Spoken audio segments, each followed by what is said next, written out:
Welcome to this Wessex Cancer Alliance podcast about HPV and HPV vaccination. So I'm Jane McLeod, Wessex Cancer Alliance GP lead for Hampshire and the Isle of Wight. And I'm joined by Tina Hayes, who will introduce herself in a minute. And it's really good, Tina, to have an opportunity to talk to you today about changes that are being made to HPV vaccination, and to learn more about the role of HPV vaccination in cancer prevention, and particularly understanding that it's more than just about cervical cancer prevention. Hi, thank you, Jane, and thank you very much for inviting me along to talk about the changes to the programme and how it links with cancer prevention. I'm Tina Hayes. I'm Screening and Immunisation Manager in the Hampshire and Isle of Wight Screening and IMS team, and I get very excited about HPV vaccination.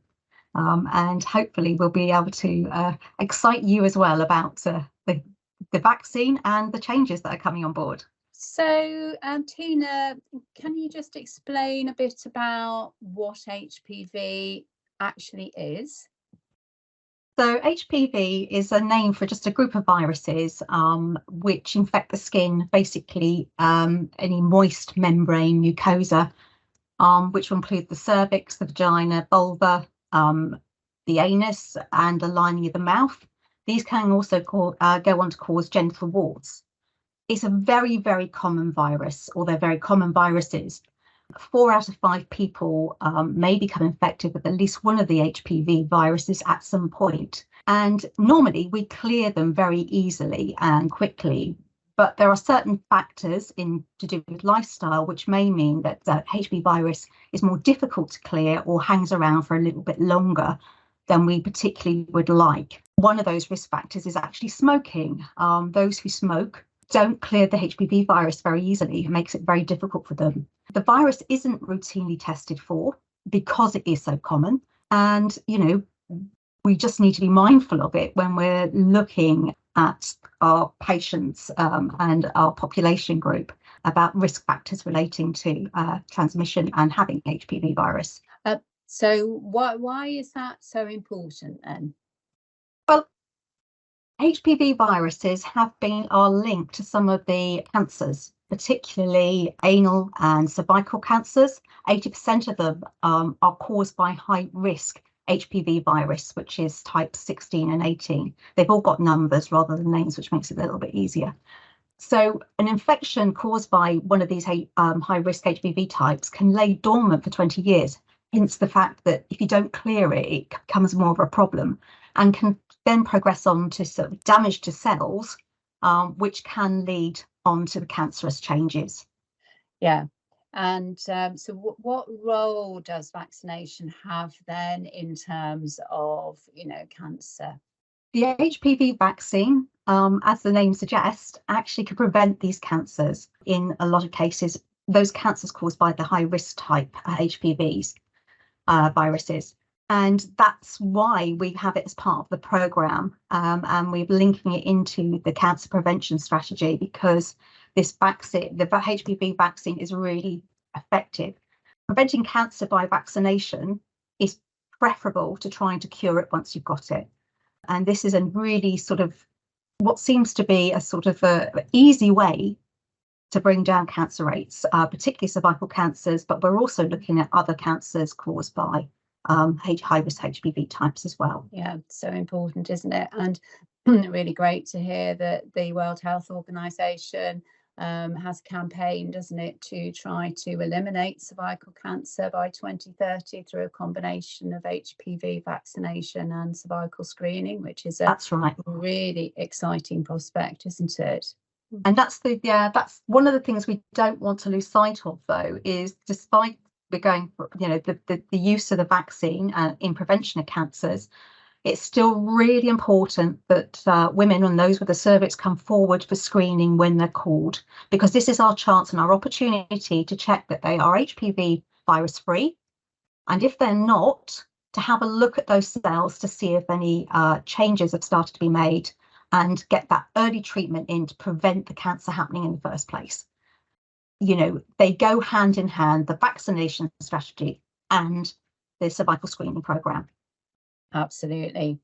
And also, as you were sort of alluding to earlier, it's HPV has such an important role too, doesn't it, in other cancers? And I was Yeah. reading that HPV positive oropharyngeal cancers are now a greater number of cancers per year than cervical cancers. So it's really important for that as well, isn't it, too? Yeah, absolutely. We're going to be seeing more data coming around. We've had the Gay and Bisexual Men Who Have Sex with Men program in place for a number of years, and we've now got boys being vaccinated with the HPV vaccine since 2019. We will start to see the impact that vaccination program has on other cancers as we move forward. We have to remember that the HPV program for girls in relation to cervical cancer has been in place since 2008. So we're quite a way down the track of actually seeing the impact of it. We're not quite there yet with the other cancers, but that will come with time. And it's really exciting to think that those cancer numbers may drop or should drop as we move forward. That's really exciting, as you say. And perhaps getting back to HPV as well, it'd be really helpful to understand a little bit more about how you catch it as well, because that's quite important, isn't it, in terms of when you're talking to parents about the importance of vaccination. Yes, it is. It's HPV, as we said, can transfer on mucosa. So the genital-related HPV vaccine viruses can transmit via vaginal sex, via anal sex, via oral sex, but also by touching the genital area. You don't need to have penetrative sex to be able to pass the HPV virus on. And I think that's quite important, particularly when we're talking to those who are not sexually active and don't intend to be, is that it can be transmitted in other ways by touch and sharing items as well. Sharing sex toys, sharing intimate objects, again, is an area whereby the virus can be transmitted. And so, what is the immunisation itself? Do you want to just tell me a little bit about that? Yep, at the moment, we're currently using what's called Gardasil 9. So it's a 9-valent vaccine. So it protects against 9 strains of the HPV virus. And 2 of those, as we already mentioned, the 16 and 18 are the high-risk types for cervical cancer and some of the anal cancers. So that's included in that vaccine. And the other projects that we used previously were Cervarix and Gardasil, which was a 4-valent strain, also protected against the 16 and 18 strains of HPV, high-risk HPV. So the vaccines that we used previously and the one we're using currently all protect against the high-risk HPVs. They are very immunogenic. They produce a really good immune response, a good level of antibodies when you're given it. And this is one of the reasons when they've done the longitudinal studies for women who've had the HPV vaccine over a number of years, the decision has now been taken to reduce the schedule down to 1 dose in the routine program, because the antibody levels following 1 dose of the vaccine are still shown to be really, really high compared to when you have 2 doses or 3 doses as we originally used to give when the program started. If you've had the vaccine and then you get exposure to the virus, the immune system does react really quickly to try and clear that HPV that comes, prevent the infection from the HPV. It really is a successful vaccine with its efficacy. The HPV program is currently in place in 113 countries globally, which is fantastic when we think about the incidence of cervical cancer and the potential to reduce it worldwide, not just in this country, but worldwide. It's really quite inspiring, I think, the use of this. So obviously, as you've said, Tina, things are changing in September. So do you want to just clarify a little bit more about exactly what the changes are too? Because it obviously does affect different groups slightly differently, doesn't it, as well? It does, Jane. You're quite right. It's a little bit of a tiered programme. So all those who are aged under 25 as part of the routine programme, so it's usually from the age of about 12, 13 through to 25 years will only need 1 dose of the HPV vaccine. That's unless they've got an underlying medical condition at the time of vaccination. So if they're HIV positive or they're severely immunosuppressed, they will need 3 doses of the vaccine to try and mount a good enough immune response, because obviously their bodies don't respond as well to vaccines, which still continuing to give them 3 doses. And that's been the same all along, even when we went down to a 2-dose schedule. Those in the MSM programme, which is delivered in sexual health clinics only at the moment, if they're aged over 25 years, they will still, so that's 25 to 45 years, they'll still be having 2 doses of the vaccine. So there's no change for that group. But if they're under 25, it's just the 1 dose. So I think the key things to remain, if you're immunocompromised or HIV, then we need 3 doses, under 25, 1 dose, and the MSM is 2 doses. That's really helpful. I mean, could you just clarify MSM as well, just so right? MSM, yes, sorry. Yeah, the term for the program, that program is MSM, which is gay and bisexual men who have sex with men. The commissioning for that offer is via sexual health clinics, as I alluded to, rather than through GP practices. So our sexual health clinics are working really hard to ensure that clients visiting them who fall into that category are offered the HPV vaccine. And they've really embraced the programme from the sexual health clinic's perspective. And it's really good to see how many they're getting to and reaching with the HPV vaccine as well. So more good news on that story, and hopefully we'll be able to share more information around that programme as we move through next year as well, as we get really good data input from them. And that's brilliant, isn't it? And we've talked earlier, obviously, about how the role of cancer prevention, and what sort of evidence is there around how well the immunisation is sort of working with that? So Gardasil 9 is expected to prevent the majority of cervical, vaginal, and vulvar cancers and pre-malignant lesions, as well as genital warts associated with HPV. In clinical trials, in young women with no previous history of HPV infection, the vaccine was shown to be 99% effective at preventing pre-cancerous lesions associated with the high-risk HPV viruses, so types 16 and 18. As an aside, it's also 99% effective at preventing genital warts associated with these types as well, HPV types in the young women. So looking at moving forward, that is the sort of scenario we're expecting around the other cancers as well. As you said, Jane, you've seen recent evidence that some of the cancers have risen. We are expecting that those sort of types will start reducing as more of the population have been vaccinated. That is a really exciting prospect, isn't it? Because, oropharyngeal cancers are a particularly difficult cancer.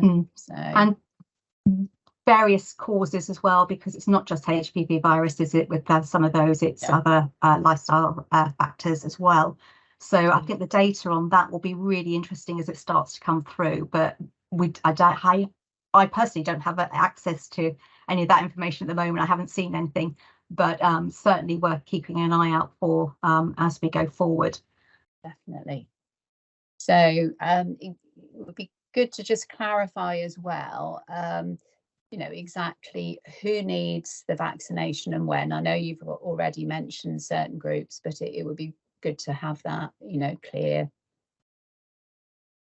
So routinely we offer it via the schools programme, and they start offering it in year 8, and our school-aged immunisation providers offer it right the way through to the children leave school in year 11. So that's to both boys and girls. The GP practices can offer it from the age of 14, but we would recommend that you possibly wait until the child has left school, because they will be offered it under the school immunisation service. before, going out to them directly and offering. It may be a case that you've got someone who's home educated or doesn't want to have it in school for some other reason, by which case you can go ahead and vaccinate them. That's fine. Ensuring that you do return the information and it gets recorded correctly to the Child Health Information Service. With the programme now, it can be offered up to women up to the age of 25, and the boys remain eligible. Once they've been offered it, remain eligible until they're 25 as well. So that's boys who are born after the 1st of September 2006 remain eligible for the vaccine up until the age of 25. Now, it's an opportunistic offer in GP practice. So when you've got new registrants coming through, or you've got older adolescents coming through for checks, pill checks, anything, it's always worth checking their vaccine history to see whether or not they've had the HPV vaccine. Over the last 5 years, we've seen about 1,000 to 2,000 women and girls a year have left secondary school without the vaccine. So we still have a bit of a bridge to make up. So it's sort of 5 to 15% haven't had one dose. And that's all they need to have now, is just one dose, unless they've got that underlying medical conditions. So it's really easy, really quick to catch them up if they're coming in to be checked for anything else, or you've got new registrants. September, October time, where you've got new starters at university, further education colleges and that registering in your area. So an ideal time to check their HPV vaccination history. And this includes girls coming from abroad to study here and registering for primary care services. Again, if they've not had HPV vaccine, they can be given the HPV vaccine because they're registered at your surgery. They're not excluded if they're registered. And it's really important because part of the HPV vaccination is about community protection as well. The more people vaccinated, the less the virus is going to be transmitted. So it makes no sense not to offer it to those who are coming in, young people coming into our country to study and permanently resident here. It's still important to offer that, check that they've had the vaccine, and if they haven't, then offer it to them.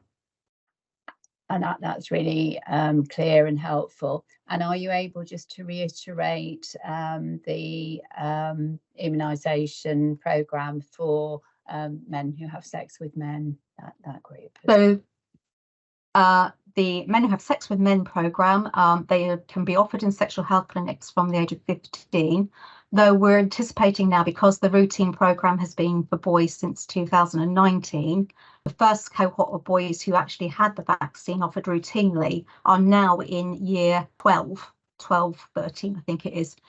So we probably won't see as many 15-year-olds going through sexual health clinics. It's going to be more the older cohorts. But they can be offered it up to the age of 45 in the MSM programme.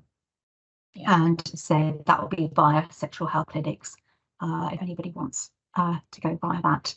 Yeah, that's really important to know too, isn't it?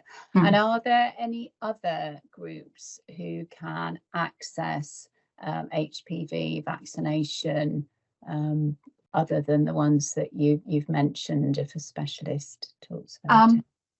At the moment, no. We have the routine programme for boys and girls, what they call the universal programme up to the age of 25. We have the gay and bisexual men who have sex with men, and those are the two programmes that are being delivered as part of the NHS. However, if somebody's under particular medical care for some reason, and a consultant considers that an HPV vaccine is required as part of their treatment, or not so much treatment, but part of prevention for them, then that can be requested by them, as you can do on any clinical assessment. Things can be given outside the programme if it's clinically assessed, it's indicated. So practices may find that consultants are asking for an HPV vaccine for, say, a 35-year-old woman who has X, Y, and Z, or for somebody, who would normally be outside the routine cohort now. If there's no clinical indication for it, we shouldn't be giving under the NHS programme. However, if patients come forward saying requesting it without any clinical risk conditions that would warrant it, then it is available privately. I'm not signposting patients to go and get it privately, but it is available privately if you have patients coming forward who are asking for it, but aren't part of the routine programme and don't have any risk conditions that would warrant it. And do you know anything about whether that is helpful? Any evidence to suggest that that's a useful thing for people to do? I'm afraid we don't. It's not something that's collated by the national team about how many private vaccines are given outside of the programme. All we have to go on is what's coming down about following the cohorts through the national programme schedules and how effective that is proven to be. Absolutely. That's really useful to clarify all of that. And again, just for clarity, so am I right in thinking that if a young person has maybe had one HPV vaccine, during the last year or whatever, that they no longer need to have that second vaccine? Is my understanding correct? Your understanding is perfectly correct. As from September, the advice is anyone's had a single dose of HPV vaccine, regardless of what that vaccine was, it could have been Cervarix, Gardasil or Gardasil 9, do not require any further HPV vaccination. So if there is one vaccine recorded, that is sufficient. And that is the advice from the JCVI, the Joint Committee on Vaccinations and Immunisation. And again, that's really helpful because I can certainly see that there may well be some questions from parents. Thank you, Tina. So that's all really helpful, really clear, really informative. So, perhaps if I can just ask you to sum up really, the discussion that we've been having about HPV and vaccination and the changes. So the key messages I think I'd like people to take away from this are that HPV vaccination is effective in protecting against HPV related cancers. But from September, only one dose will be required if you're aged under 25 and don't have any underlying medical conditions. But you still need to go for cervical screening, and it's important that we give women the opportunity to come forward for cervical screening when they're called, because this will be the way we can check that there's no cell changes taking place and that the patient doesn't have HPV. Thank you so much, Tina. Thank you. For more information, please visit www.wessexcanceralliance.nhs.uk and check out our primary care toolkit.